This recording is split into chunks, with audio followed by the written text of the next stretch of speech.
friends, this is the Miss Wolfie from our half-acre homestead, and today we're dehydrating corn.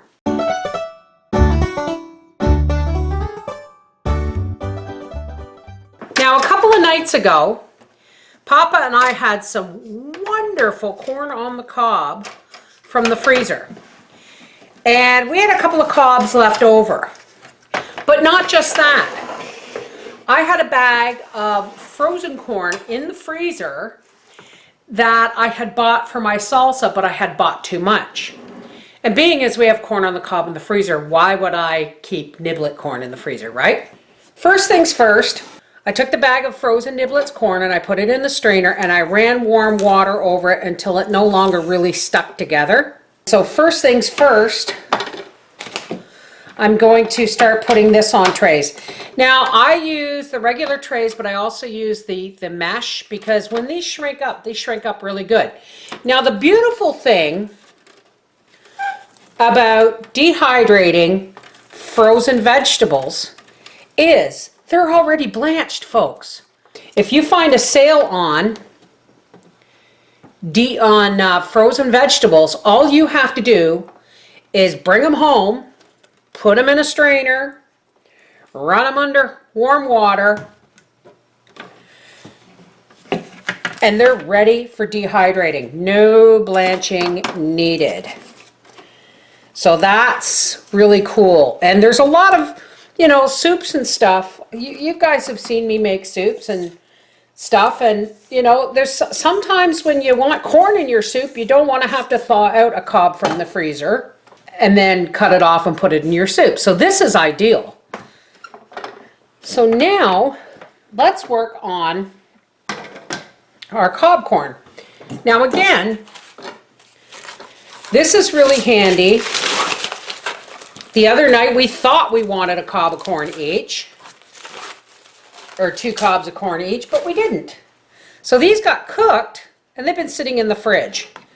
So all I'm going to do is just cut.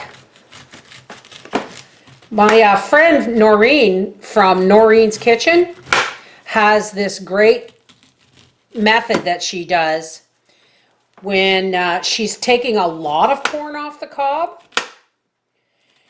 She uses a bunt pan or a funnel pan and sticks this in the hole in the top and then cuts it down. So we're just going to drop this on here, and I'm going to cut off the corn from the other cob, and we'll be back. So we didn't get much off the 2 cobs of corn, but that would be enough to be a good addition to soup. Okay, so here's our corn, and I put the cob corn on the bottom tray because there was less of it. And we're just going to set our dehydrator to 125 degrees, and we'll be back when that's done. This looks wonderful. Excellent. Excellent, excellent. Okay, so now what I'm going to do, so I'm just going to dump it out onto parchment paper. Put the parchment over it. Put screen on it.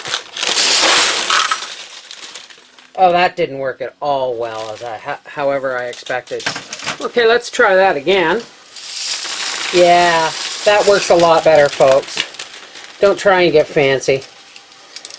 Except the parchment paper, that works really well. Now this morning, I had a purple Cherokee tomato sandwich, and I've got this on the dehydrator set at 95, no higher, because I'm just going to dry the seeds right into the tomato for planting next year. So you don't want to cook them. That's why I've got this set at 95 degrees.